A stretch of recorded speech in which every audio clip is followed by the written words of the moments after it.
Donc, mon nom est Guy Lefebvre, je suis le doyen de la faculté de droit de l'Université de Montréal. C'est ma troisième participation au Congrès des Amériques sur l'éducation internationale.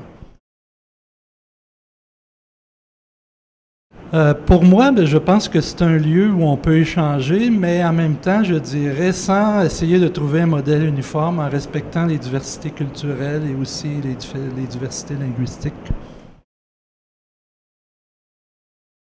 Je vais vous donner deux exemples concrets ou que je pense concrets. Par exemple, on est en train d'essayer de mettre sur pied un programme relatif aux droits des Autochtones, mais dans une perspective multidisciplinaire, sociologie, économie, politique, etc.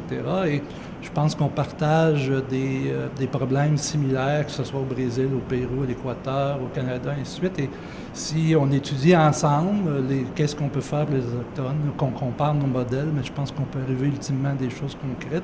Le deuxième exemple, c'est sûrement les questions environnementales, du développement durable. Donc là encore, je pense que partager les expériences, de travailler ensemble dans des modèles d'éducation, des programmes d'études. Nous, on vise à faire un programme d'innovation, sciences et technologies au doctorat avec les partenaires du Sud et d'autres partenaires sur la planète. Donc là, je pense qu'encore, il peut y avoir des résultats concrets pour la société.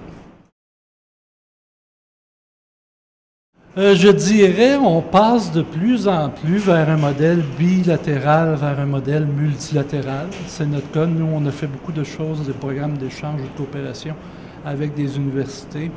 Là, on travaille actuellement avec plusieurs pays sur la planète à divers projets d'éducation, de gouvernance. Et donc, on travaille maintenant en équipe plutôt que 2 à 2. Donc ça, je pense que c'est une tendance importante. L'autre tendance, je dirais, c'est la flexibilité. Il n'y a pas de modèle unique. J'en ai parlé lors de mon introduction.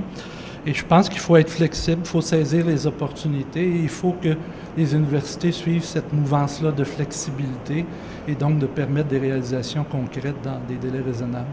Donc, je pense que c'est peut-être les deux grandes caractéristiques, mais encore une fois, j'insiste sur la diversité, c'est-à-dire, pour moi, ce qui est important, c'est de travailler ensemble, mais en travaillant dans un modèle qui est un modèle que je pourrais qualifier de pluraliste, c'est-à-dire que nous, quand on travaille à l'international, on travaille dans plusieurs langues, en français, en anglais, en mandarin, et ainsi de suite. Encore une fois, en visant pas un modèle unique, mais un modèle qui respecte les cultures, les façons de faire, et ainsi de suite, et qui amène je pense, des meilleurs résultats pour la société. Si on est capable de parler aux Chinois en mandarin, aux Brésiliens en portugais, ou aux Mexicains en espagnol, je pense que le plus qu'on peut diffuser nos connaissances dans les langues, je dirais, originelles des pays, c'est le mieux que c'est, je pense.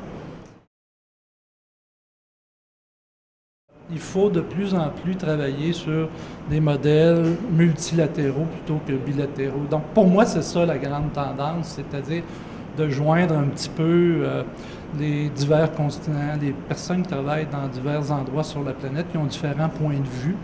Et on a des points de vue qui peuvent être les points de vue des États qui sont développés, alors qu'il y a d'autres qui ont des points de vue des États qui sont en émergence. Et ça, je pense que c'est extrêmement important de travailler justement, non pas sur ce que je disais tout à l'heure, ce modèle unique, mais un modèle qui vise à comprendre et à mieux saisir les particularités de chacun des États.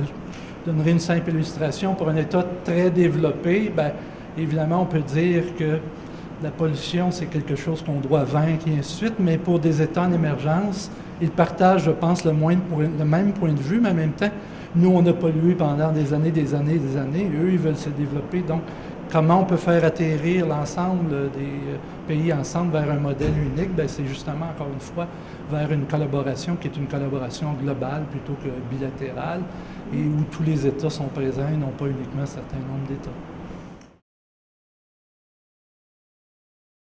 Moi, j'aimerais deux thématiques. Je les ai mentionnées. La première thématique, c'est une ouverture vers d'autres continents. Quelles sont les approches dans les autres continents? Par exemple, le continent asiatique, qui est un continent en fort développement.